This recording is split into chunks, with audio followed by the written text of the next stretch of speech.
नमस्कार। बहुत स्वागत है आप सभी दर्शकों का धनु राशि के लिए शनि नक्षत्र परिवर्तन के इस वीडियो में। कर्म फलदाता न्याय के देवता शनिदेव 17 मई को नक्षत्र परिवर्तन करेंगे और अपने मित्र बुध के नक्षत्र रेवती नक्षत्र में गोचर करेंगे। रेवती नक्षत्र में ही 27 जुलाई को वक्री हो जाएंगे और वक्री अवस्था में ही नक्षत्र परिवर्तन करेंगे और 9 अक्टूबर को अपने ही नक्षत्र उत्तरा भाद्रपद में गोचर करेंगे।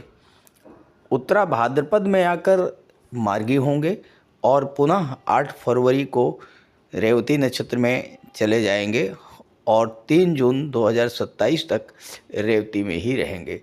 तो इस तरह से शनिदेव का रेवती में गोचर 2 बार होगा, एक तो 17 मई से 9 अक्टूबर तक और दूसरी बात 8 फरवरी से लेकर के 3 जून 27 तक।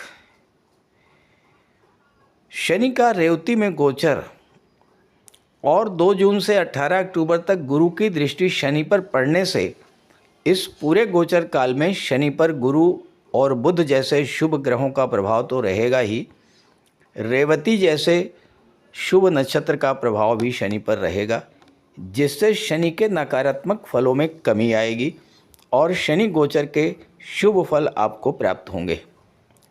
तो धनु राशि के जातकों पर इस गोचर का क्या प्रभाव पड़ेगा, इसी पर चर्चा करेंगे इस वीडियो में। लेकिन उससे पहले एक संक्षिप्त जानकारी रेवती नक्षत्र के बारे में और रेवती में शनि गोचर के प्रभाव, इस पर भी चर्चा करेंगे ताकि आप इस गोचर को अच्छे से समझ सकें और पूरे गोचर का लाभ ले सकें। ये विश्लेषण आपकी चंद्र राशि के आधार पर किया जा रहा है और वीडियो के अंत में मैं आपको रेवती नक्षत्र से संबंधित उपाय भी बताऊंगा। तो पहले समझते हैं कि रेवती नक्षत्र में शनिदेव का क्या प्रभाव पड़ता है। रेवती नक्षत्र क्रम में 27वां नक्षत्र है, अंतिम नक्षत्र है, जिसके बाद नए सिरे से नक्षत्र का क्रम शुरू होगा। बुध के द्वारा शासित इस अंतिम नक्षत्र में शनि का प्रवेश एक बड़ा कार्मिक बदलाव लेकर आएगा, जो आध्यात्मिक विकास, नई शुरुआत और जीवन में गहरे परिवर्तन का सूचक है।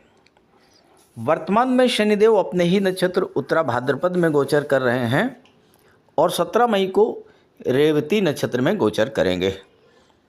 अब यहाँ पर शनि मंगल का दुर्योग भी 11 मई को समाप्त हो चुका है। 2 जून को देवगुरु बृहस्पति भी अपनी उच्च की राशि कर्क राशि में गोचर करेंगे और शनि पर गुरु की दृष्टि पड़ेगी तो शनि का नकारात्मक प्रभाव कम होगा। रेवती नक्षत्र सुख समृद्धि का नक्षत्र है, क्योंकि इस नक्षत्र में आकर दैत्य गुरु शुक्र उच्च के हो जाते हैं। तो ये गोचर आपके लिए बेहद अनुकूल रहने वाला है। जिन जातकों पर 7.5 या ढैया गतिमान है, उन्हें इससे भी राहत मिलेगी जब शनि रेवती नक्षत्र में गोचर करेंगे। ध्यान दीजिएगा, शनि सौर मंडल के अंतिम ग्रह हैं। रेवती 27 नक्षत्रों में अंतिम नक्षत्र है, तो अंतिम ग्रह अंतिम नक्षत्र में जा रहा है और रेवती शनि का जन्म नक्षत्र भी है।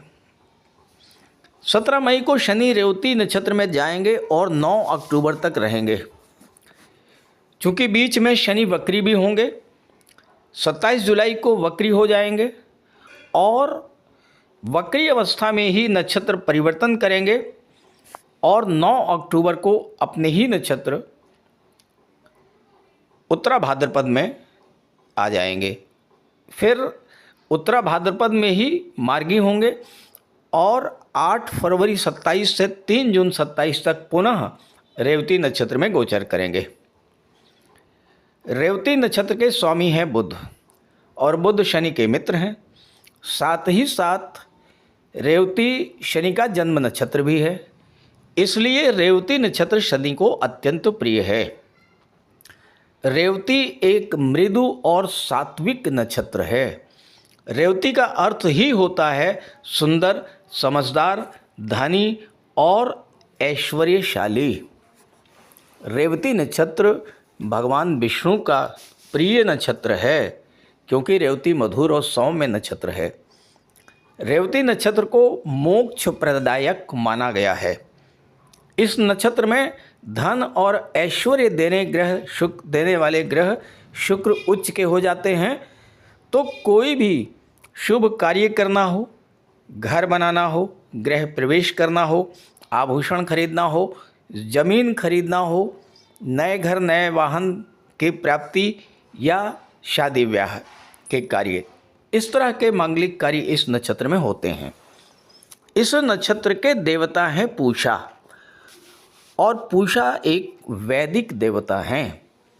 रेवती नक्षत्र के सिंबल हैं मृदंग, शंख, मछली, हाथी और चमेली का फूल। शंख हर शुभ कार्य में पूजा पाठ के शुरुआत में बजाया जाता है। मछली शुभता का प्रतीक है, जल में रहती है। रेवती नक्षत्र मीन राशि में आ जाता है, और मीन राशि जल तत्वीय राशि है। शनि भी मीन राशि में है, और मीन का सिंबल भी मछली है। तो ये नक्षत्र विदेशी व्यापार, धार्मिक यात्राओं, export import, travel and tourism, इन क्षेत्रों से जुड़े हुए व्यक्तियों के लिए भी बेहद अनुकूल रहेगा। अगला सिंबल इसका हाथी है। हाथी यानी राजसत्ता। तो जो लोग गवर्नमेंट जॉब में हैं, गवर्नमेंट पॉलिसीज़ बनाते हैं, शासन प्रशासन में हैं, उनके लिए भी ये गोचर अति उत्तम होगा। बुध हैं बुद्धि के कारक और शनि है कर्म के कारक। तो जो लोग बुद्धि और वाणी से रिलेटेड क्षेत्रों में कार्य कर रहे हैं, वकालत है, कंसल्टेंसी है, शिक्षा है, व्यापार है, आईटी सेक्टर है, मैनेजमेंट का क्षेत्र या शेयर मार्केट, उनके लिए भी ये गोचर बेहद अनुकूल रहने वाला है। अब एक बात समझिएगा ध्यान से, हाथी झुंड में रहता है। तो वो जातक जिनका जन्म रेवती नक्षत्र में हुआ है, वो परिवार के प्रति समर्पित होते हैं। खास करके अगर महिला हैं तो वो अपने घर, अपने परिवार के लिए विशेष समर्पित होती हैं। अब प्रश्न ये है कि शनि जब रेवती नक्षत्र से गुजरेगा तो क्या सब कुछ अच्छा ही होगा? देखिए, रेवती नक्षत्र गंडमूल नक्षत्र यानी कि ठहराव का नक्षत्र है। तो यहाँ पर हम रुकते हैं, अपने एक्शंस का रिव्यू करते हैं, तब आगे बढ़ते हैं। तो इससे चीज़ें स्लो हो जाती हैं, और वैसे भी शनि हर कार्य को स्लो कर देता है। तो होगा ये कि आप किसी कार्य की शुरुआत तो बड़े उत्साह के साथ करेंगे, लेकिन थोड़े समय के बाद कार्य के प्रति उदासीनता आ जाएगी। विघ्न, बाधा और दूसरी तरह की रुकावटों के जो दूसरे कारक ग्रह हैं वो हैं केतु, और केतु मघा नक्षत्र में गोचर कर रहे हैं। मघा नक्षत्र भी गंडमूल नक्षत्र है। तो कार्य में धीमापन आएगा, रुकावट आएगी, फ्रस्ट्रेशन भी बढ़ेगा, और कभी कभी कार्य को बीच में छोड़ने का मन होगा। यहीं पर आपको सावधान हो जाना होगा। हालांकि ओवरऑल इसका इफेक्ट अत्यंत शुभ और लाभ देने वाला होगा। तो ये है धनु राशि के जातकों की गोचर कुंडली। शनिदेव का गोचर आपकी कुंडली के चौथे भाव में है।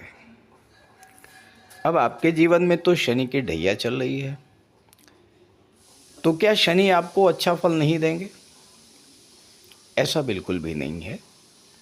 ढैया के दौरान भी कुछ समय ऐसा आता है जब शनि आपको बहुत अच्छा फल प्रदान करते हैं, और कुछ समय ऐसा ज़रूर आता है जहां पर आपको बहुत अधिक कष्ट झेलना पड़ता है।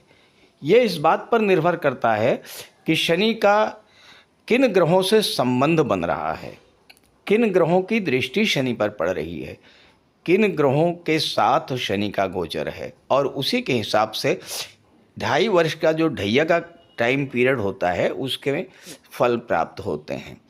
अब ऐसा नहीं है, चौथे भाव में शनि बैठे हैं और शनि ढैया हो या साढ़े साती हो, अगर चौथे भाव में आ गए तो आपको निश्चित रूप से प्रॉपर्टी का लाभ तो देकर जाएंगे ही, वाहन का लाभ तो देकर के ही जाएंगे, ये तय बात है। और ऐसा अक्सर देखा गया है, ज़्यादातर मामलों में साढ़े साती की दशा के दौरान या ढैया के दौरान प्रॉपर्टी और वाहन की प्राप्ति होती है। हाँ, ये बात अलग है कि आपकी जन्म कुंडली में ही शनि बहुत ज़्यादा ख़राब हैं, तो फिर तो ढैया और साढ़े साती आपके लिए बहुत कष्टकर होगी, इसमें कोई दो राय नहीं है।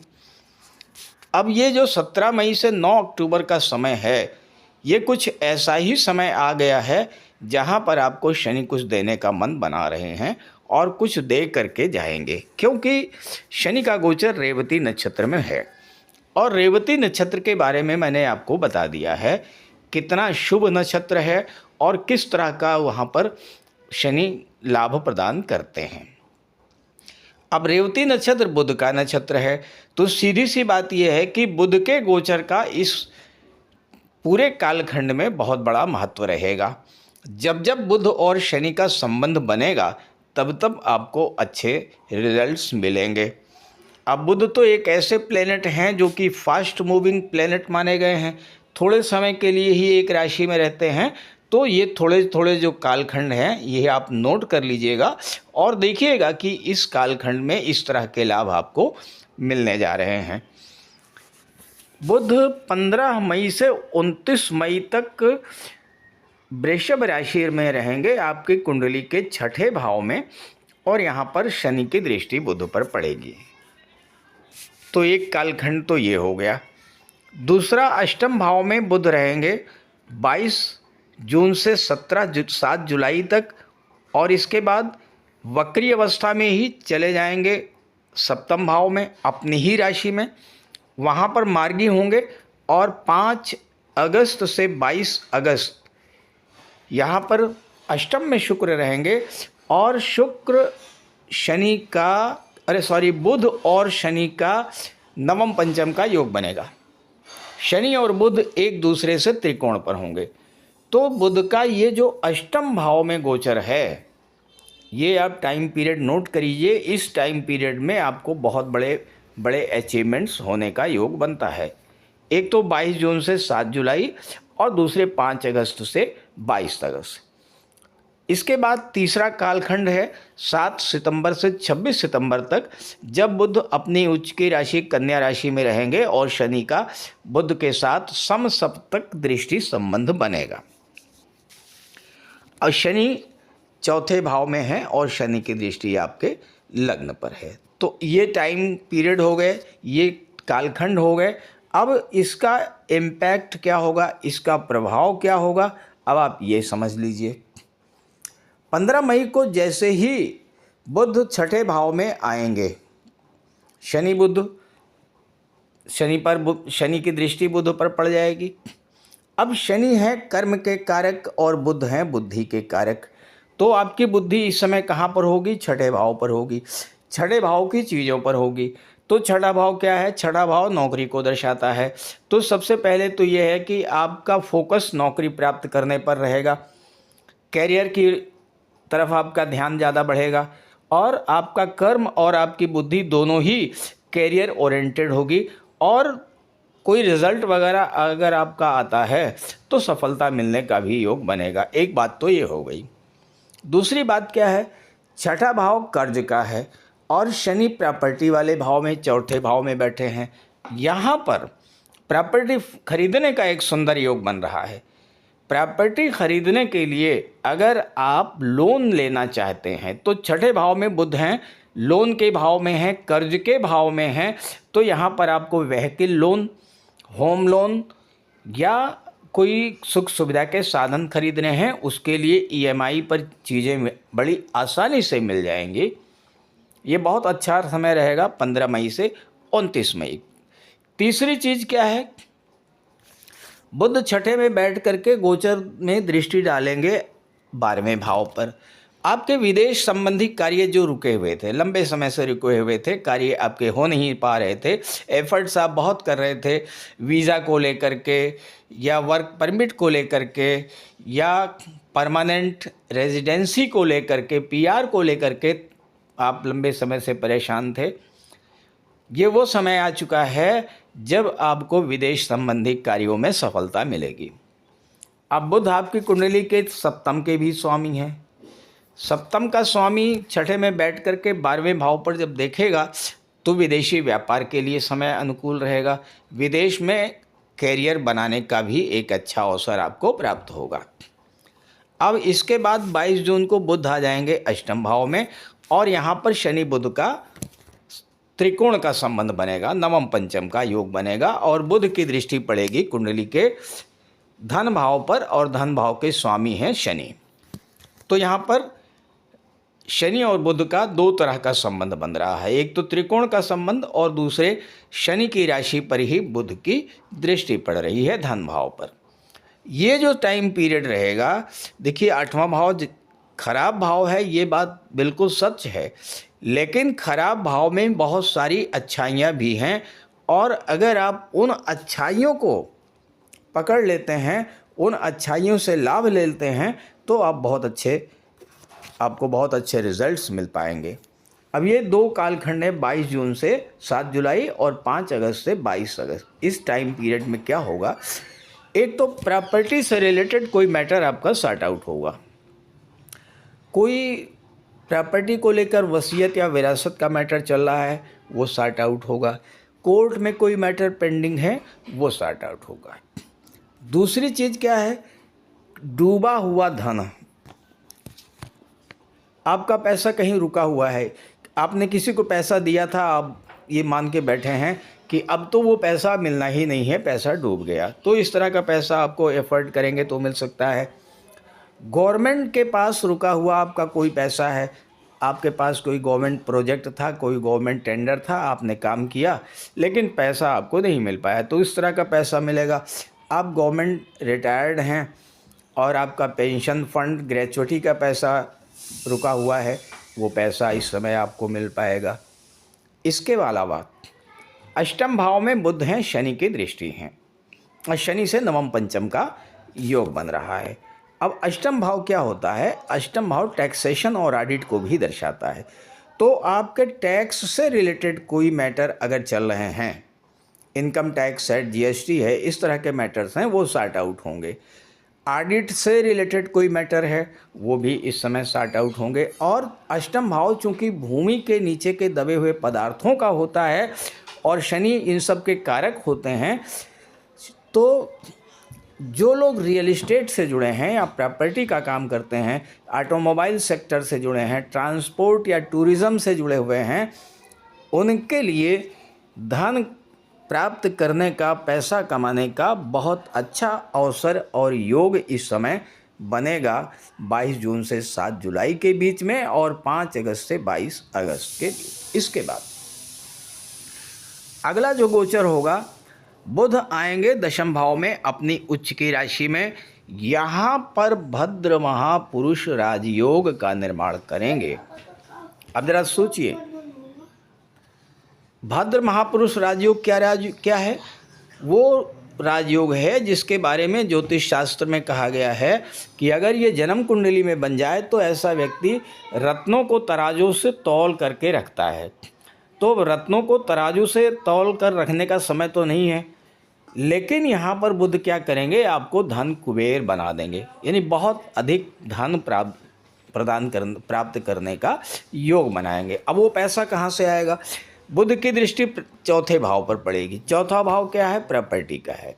कोई प्रॉपर्टी आप बेचना चाहते थे, बहुत लंबे समय से नहीं बिक पा रही थी, ये समय ऐसा होगा कि वो आप प्रॉपर्टी बेच पाएंगे, वहाँ से आपको अच्छा पैसा मिल जाएगा। या आपको रेंटल इनकम हो सकती है, आप अपने किराए पर भवन दे सकते हैं, दुकानें हैं या शॉपिंग कॉम्प्लेक्स कुछ वगैरह बना रखा आपने, गोडाउन बना रखा है, तो उसको आप रेंट पर दे करके वहाँ से अच्छी अर्निंग ले सकते हैं। चौथे भाव की चीज़ों से यानी प्रॉपर्टी से आप बहुत अच्छा योग धन अर्जित कर सकते हैं। 4th हाउस वाहन को भी दर्शाता है, शनि यहाँ पर बैठे हैं।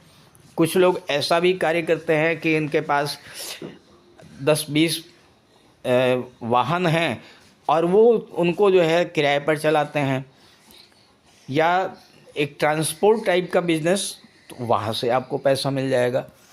अब बुध यहाँ पर दशम भाव में भाद्र महापुरुष राजयोग बनाएंगे, तो दशम भाव क्या है, आपके करियर प्रोफेशन को होता है। बुध क्या है, बुद्धि के कारक हैं, इंटेलिजेंस के कारक हैं, आईटी सेक्टर के कारक हैं, आपकी कम्युनिकेशन पावर के कारक हैं। जब यहाँ पर अच्छे बुध यहाँ पर गोचर करेंगे, अपनी उच्च की राशि में गोचर करेंगे, तो क्या होगा कि आप अपने प्रमोशन से रिलेटेड मैटर्स को, या अपने ट्रांसफ़र से रिलेटेड मैटर को, या कैरियर ग्रोथ से रिलेटेड जो मैटर्स हैं उनको बहुत अच्छे तरीके से रख पाएंगे, और आपके बॉस, आपके सीनियर्स आपकी बात से कन्विंस होंगे और आपको प्रमोशन का, वेतन वृद्धि का, या उच्च पद का, महत्वपूर्ण पद का लाभ इस समय मिलेगा।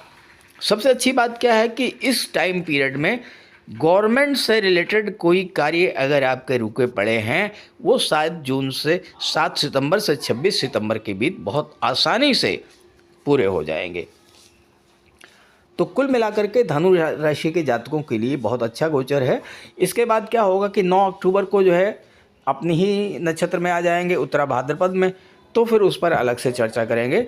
फिलहाल की जो चर्चा है वो रेवती नक्षत्र की है। तो इस गोचर का लाभ उठाइए। ये वीडियो, ये जानकारी अपने साथियों, अपने मित्रों को ज़रूर शेयर कीजिएगा। और मैं अपना कॉन्टैक्ट नंबर आपको दे दे रहा हूँ, इस पर आप कॉन्टैक्ट कर सकते हैं 9058144128। नमस्कार।